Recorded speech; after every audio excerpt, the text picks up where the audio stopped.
Good morning, friends. Jonathan Feldstein here on the balcony again. You know what brings me out here is an alert that there are missiles on the way.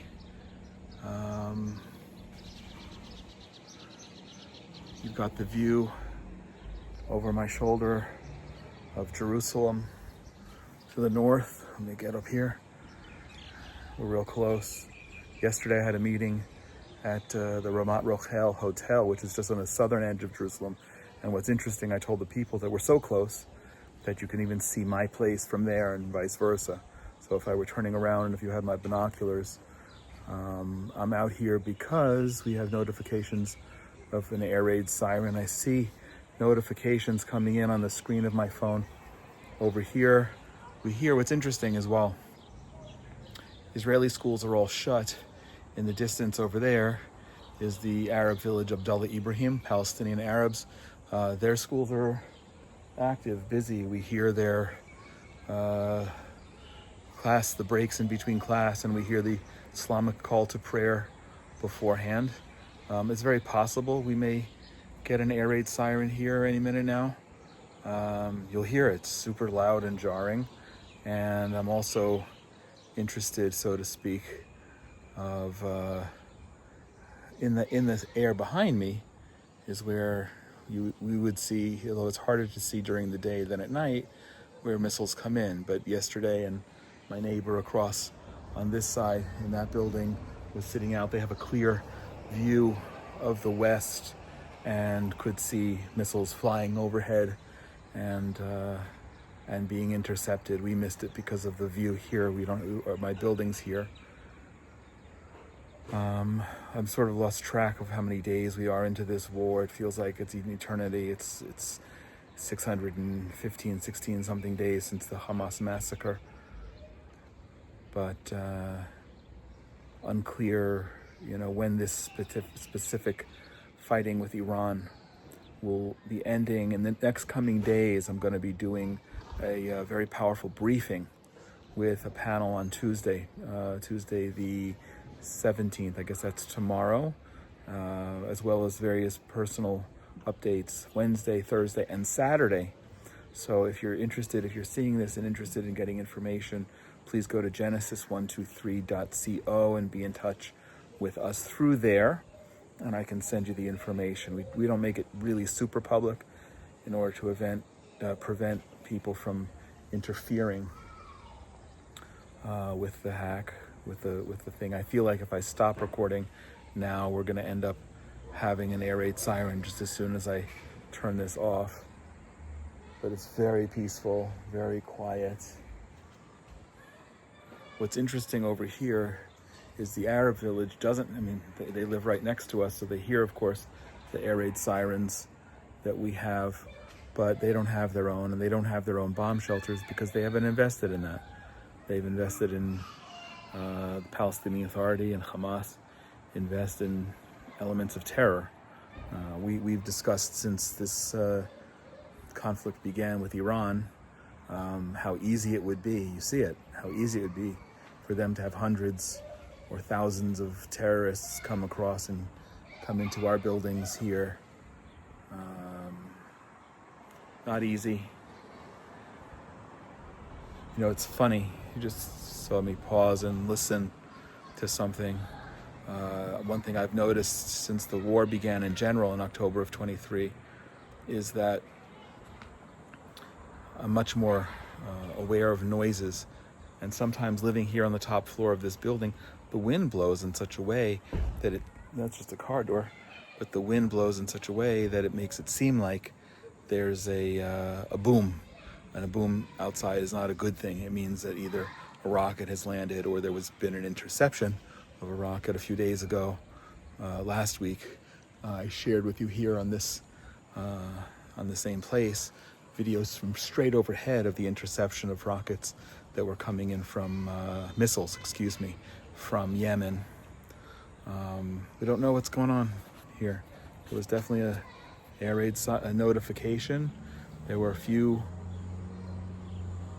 indications of attack, but nothing that seems yet to be blanketing the country as we had last night woke us up at 4 o'clock in the morning, 4:20 in the morning, got us out of bed again. I haven't been back to sleep since then as a result. Kind of hoping it's nothing. I'm kind of hoping we're doing our business and taking out whatever needs to be taken out in Iran so they can't pose a threat to us ever again, and certainly so the Iranian people will be free after 46 years of this tyranny of the Islamic regime. It's all very scary, and maybe this is a nothing at the moment. Cars driving, some guy walking. When I was in meetings in Jerusalem yesterday, I noticed, first of all, no traffic. So it was like almost at the beginning of the war in October, November of 23. There's barely anyone on the road. There were only a handful of people out walking at any point. There's a strong instructions from the Homefront Command here that we need to stay in and close to our homes and bomb shelters, so people are doing that. I hear in the distance, probably right below me. Let's take a look. Kids playing downstairs. Yeah, on the balcony below. I don't know if you can see it. Let's see if I can get up here on the balcony right below us. We've got kids playing in the pool, which is really lovely. But the frustrating part of that is if you're a parent, your kids are not in school or in preschool. So that's the situation with my grandchildren. And I'm looking to see if I see anything, but it's a hazy day again.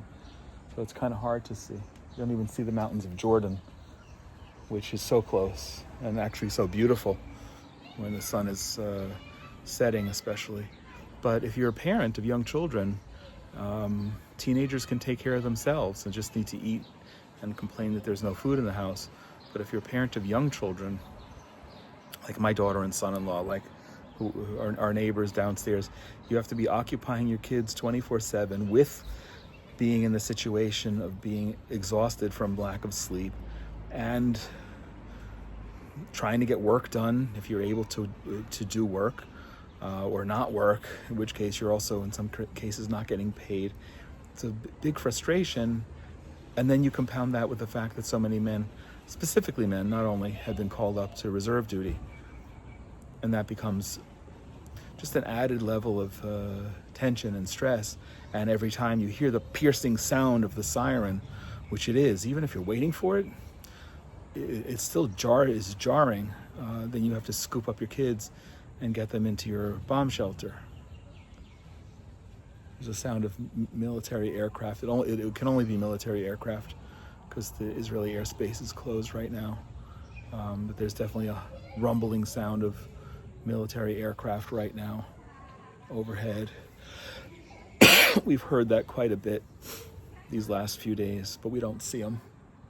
They're up there. I always wondered when this happened, when an attack on Iran would happen. Would it not be deafening?